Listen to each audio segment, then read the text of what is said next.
Bishop of Anglican Diocese of Kwara, Dr. Sunday Adewole, has decried the rising hunger in Nigeria despite efforts by the government calling on citizens to embrace righteousness and compassion as a way forward. The cleric declared the message during the 2025 Easter service at the Cathedral of St. Barnabas Church in Ilorin, where he preached on the significance of Christ's resurrection for Christians. Describing the resurrection as a cornerstone of the Christian faith, Bishop Adewole said it symbolizes victory over death, salvation, and eternal hope. He charged Christians to live according to God's word and uphold values of love, charity, and service as they await the second coming of Christ. While acknowledging that the government is making efforts, he lamented the harsh economic realities still plaguing the country. "We are still hungry. We are like Oliver Twist. We ask for more," the bishop said, urging leaders to govern with the fear of God and step up action to reduce hardship. He concluded with prayers for Governor Abdurazak, asking God to endow the Kwara state leader with divine wisdom in governance. Let's talk about hardship. For some people, for a while, many Nigerians have gotten used to the cost of living, the cost of transportation, the cost of food. You just, previously talked about the cost of tuition, because schools are closing. It seems like the year is running too fast, and schools are closing, and resumption is still upcoming. Minimum wage is still 70,000. What are your thoughts on this report? Well, I think the first statement he made there was that the government is trying. So he acknowledged the efforts. Right, he did acknowledge the efforts. So he didn't specify the efforts they are making, because right now we are confused. So what is the government doing to ease the hardship in the country? We want to know. We know that change takes time. It's hard. Right. It's not inevitable. It depends on the decisions of the government, the actions of the people to bring it to pass.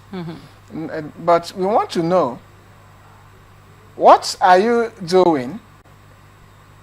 What are you doing to ease this tension? If you are making efforts, if the government is making efforts, in what way? Is it in the area of security that they are making efforts? We want to see the effort. So what effort are they making? But of course, there has been a government, and they've been busy all this while. They are busy doing what? We want to know. Is it in the area of economy? Or you are making efforts to solve the issue of hyperinflation in the country? So we want to know the efforts they are making. He acknowledged the efforts. I think that's the best way to make a statement. You acknowledge, then attack. I guess it. But we are not aware. We want the government to come and tell us the efforts they are making, and that is how it should be. Now, if you see, I don't know about the government they have now. At least I followed Obama's administration.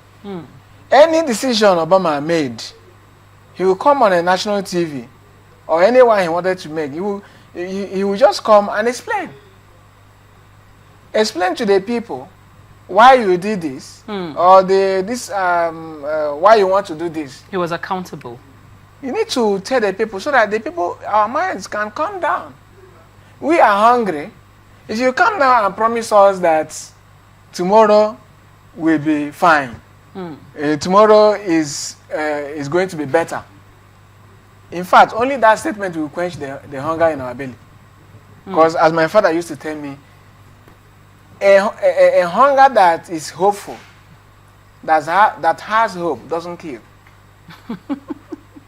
But now, we don't even know what to believe. Is it that tomorrow is going to be better? Or is it that it's going to be like this? Or is it that it's going to be worse? Because starting from 8 years ago till now, instead of getting better, things are getting worse. So why have they not come and told us that this is what they are doing to ameliorate the hunger Nigerians I want to facing. ask you, why then do you think they don't hold, you know, these explanations that you said Obama was doing? Why don't we have the same systems here? Why don't you think, why do you think the government doesn't come to explain to us ABCD thing is done because of this. Nobody, they don't want to set this kind of example, because if they do it, it will catch up with them. A lot of them will fail. A lot of people that are not in power now will not be in power. Because they don't want to be held accountable. They don't want to be accountable to them. And in fact, many of our leaders believe that they are not responsible to Nigerians. Because... But governments, the primary work of government, according to the Constitution, Chapter 2, is for the people, for the wellness of the people, for the betterment of the people. The focus should be on the people. Why then do you think they are not focused on the people? You said they don't believe they are there for us. Who are they there for? They are just there for Nigerians in theory.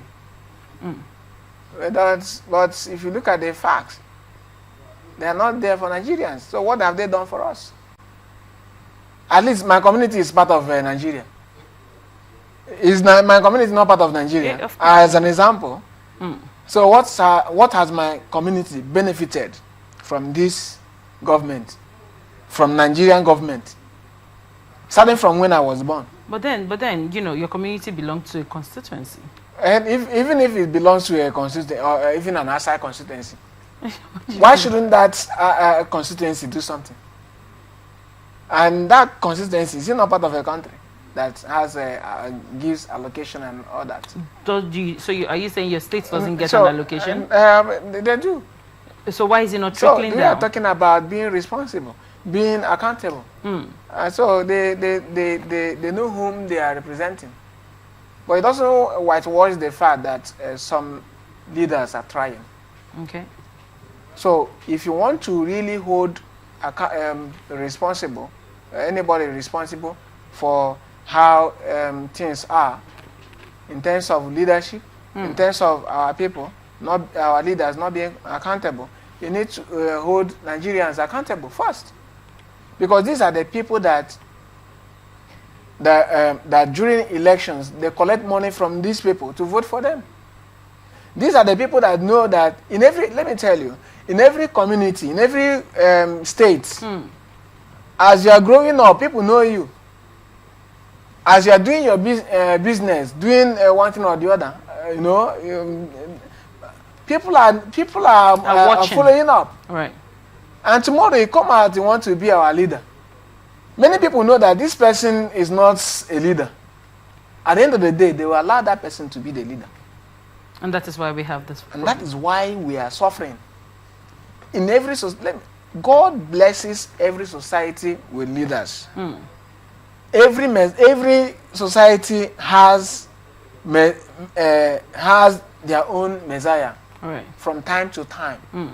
But it is the people, the ignorant people, that kill their own messiahs. Thank you so much for your insight on that report. Welcome.